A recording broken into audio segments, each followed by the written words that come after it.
Bienvenidos a Historia 2020, el podcast del que nada se esperaba y nada está haciendo. ¿Qué es esto? El caballo número 5, Duncan, el caballo del que nada se esperaba, nada está haciendo. Hoy presentamos la Argentina de finales del siglo XIX. Acompáñeme a ver esta triste historia. El periodo que vamos a ver hoy es el denominado período conservador, que va de los años 1880 a 1916. Hoy nos vamos a centrar en las características generales del mismo, así como también desarrollaremos un poquito más en profundidad, en esta ocasión, las primeras dos presidencias, que son las de Roca y Juárez Celman. ¿Por qué es importante este periodo? Porque de alguna manera es el periodo que, según dicen los que saben, es el momento en que se termina de dar forma al Estado argentino. Fíjense, en 1810 hicimos el primer gobierno autónomo. En 1816 nos independizamos. En 1853 logramos consolidar una constitución, que fue la tercera. Y recién en 1880 podemos hablar de un Estado consolidado. Y esta fecha no es casual. En 1880 se produce un hecho clave: el triunfo del Estado Nacional sobre la provincia de Buenos Aires, la más poderosa y rica.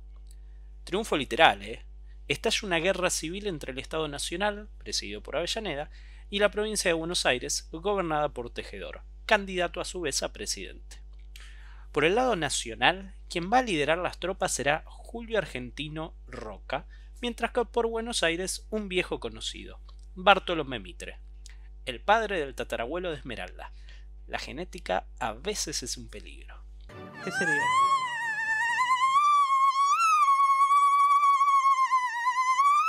¿Hay una pérdida? #Wiz. La batalla se pelea en los corrales de Miserere, hoy en día 11, y se salda con el triunfo nacional.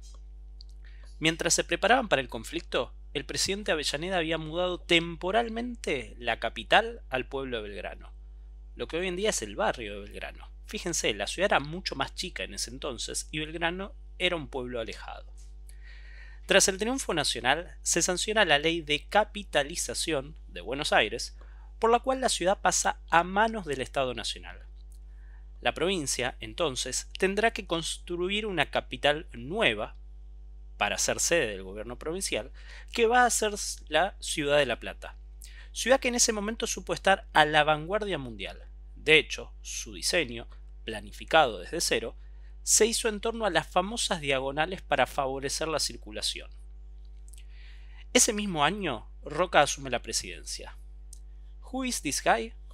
Tucumano, militar de carrera, bastante joven, 37 años, había sido ministro durante la presidencia de Avellaneda. Y tal vez lo conozcan de... Roca pasará a la historia principalmente por haber liderado la campaña al desierto, aunque irónicamente, si bien fue comandada por él, esta ocurrió previamente durante la presidencia de Avellaneda. ¿Qué caracterizó entonces a la presidencia de Roca? Por un lado, el país está en un ciclo de recuperación económica tras una larga crisis mundial iniciada en 1873. Esta recuperación va a ir de la mano de dos factores que caracterizarán los próximos 50 años aproximadamente: el modelo agroexportador y el boom inmigratorio. El primero, básicamente, consiste en un modelo económico que centraba la producción del país en los bienes exportables, principalmente en este momento trigo y carne. A su vez, con las divisas recibidas, importaba bienes manufacturados. Carne contra ferrocarriles, para decirlo en resumidas palabras. Este tráfico comercial básicamente se concentraba en el intercambio con Gran Bretaña en un proceso conocido como neocolonialismo. Es decir, somos independientes políticamente, pero dependemos económicamente. Respecto al boom inmigratorio, el Estado argentino promovió la inmigración europea mayormente, que empezó a afluir en gran cantidad. Para que se den una idea simplemente, la población argentina pasó de 1.900.000 personas aproximadamente en 1869 a 4 millones en 1895 y casi 8 millones en 1914. Argentina se convirtió en el segundo país del mundo en recibir mayor caudal inmigratorio, solo por detrás de Estados Unidos. Igual, ellos corrían ventaja. Tienen Disney. Frente a este boom inmigratorio, la élite argentina empieza a notar un problema. What pass with the Argentinian identity? Perdón, quise decir qué pasa con la identidad argentina. Asumiendo que esto existiera, el miedo de alguna manera era que Argentina se convirtiera en una pequeña Italia. En La Boca, por ejemplo, era más fácil encontrar a alguien hablando italiano que español. Frente a este peligro, en 1884 se sanciona una de las leyes fundamentales de la presidencia de Roca, la Ley 1420. Con la misma se establece que la primaria será pública, laica, gratuita y obligatoria. La escuela, de alguna manera, surge con el objetivo de, digámosle, fabricar argentinos. Los hijos de italianos, españoles, polacos, sirios, rusos, turcos, que habían nacido en el país pero cuyas costumbres estaban más arraigadas a las de los países de origen de sus padres, ahora irán en conjunto a la misma escuela, donde la lengua impartida será el español, la geografía será la argentina, la historia comenzará en 1810 y los actos conmemorarán a esta patria naciente. Y miren qué importante eran las fechas, que sea cuando fuera que tocara, se conmemoraba igual. Se debía ir a la escuela aunque fuera un sábado. Bueno, por lo menos te dan chocolate y pastelitos. Si dijimos que en lo económico estas son las características, modelo agroexportador e inmigración, ¿qué pasaba en lo político? Estamos frente a un gobierno liberal y conservador a la vez, una paradoja made in Argentina. Liberal, ¿por qué? Porque formalmente plantea un respeto irrestricto a las libertades individuales. Algunas, como la propiedad, el libre culto y la libre expresión. Y a su vez, porque comienza a separar el Estado y la Iglesia. Por ejemplo, se crea el registro civil para cosas que antes eran función de la Iglesia.